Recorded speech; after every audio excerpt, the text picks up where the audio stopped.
Are you feeling better? Yes, I'm feeling Okay. better.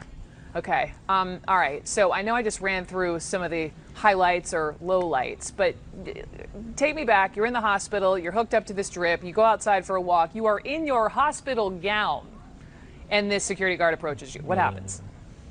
Yes, so as we were getting ready to go back into the facility, as we're getting ready to walk back across the lot, the security guard, we see him driving up the street, and at that point he yells out, hey, what are you guys doing? So I sort of just stand there, like, I hold my arm up, and I'm like, the hospital door is right here. I mean, we're going back inside.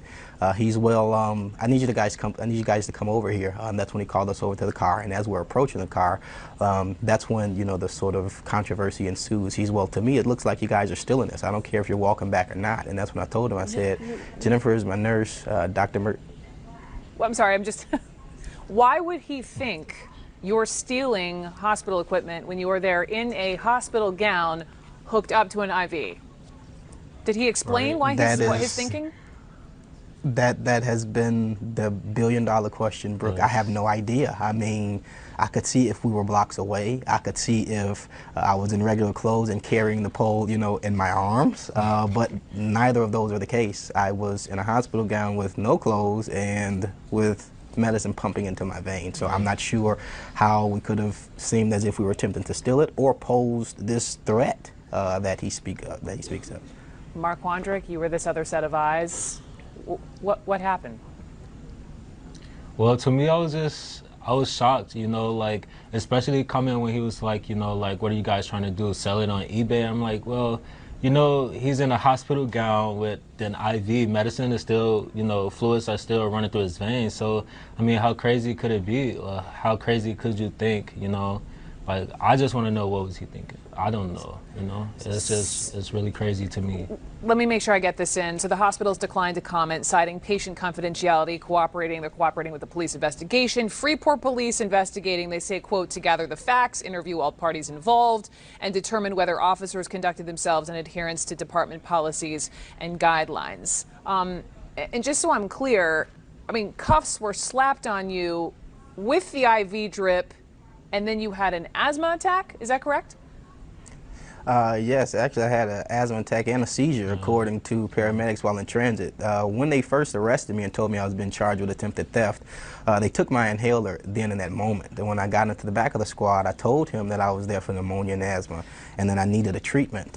He asked the sergeant, who told him no, to transport me to the city jail.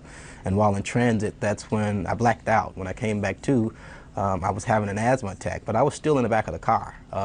At that point, officers came out, another patrolman, she came out, and I told her, I said, I need my inhaler, I can't breathe.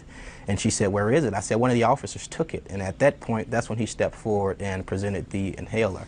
At that point, the paramedics were arriving in the lot, and that's when they removed me out of the car and transported me back to the jail. So again, they're investigating. Why do you think this is about the color of your skin? Just, that there's no other clear indication of what this could be about. I mean, theft, 3 black males attempting to steal hospital equipment. I mean, like, seriously, what else could this be? We posed no threat whatsoever.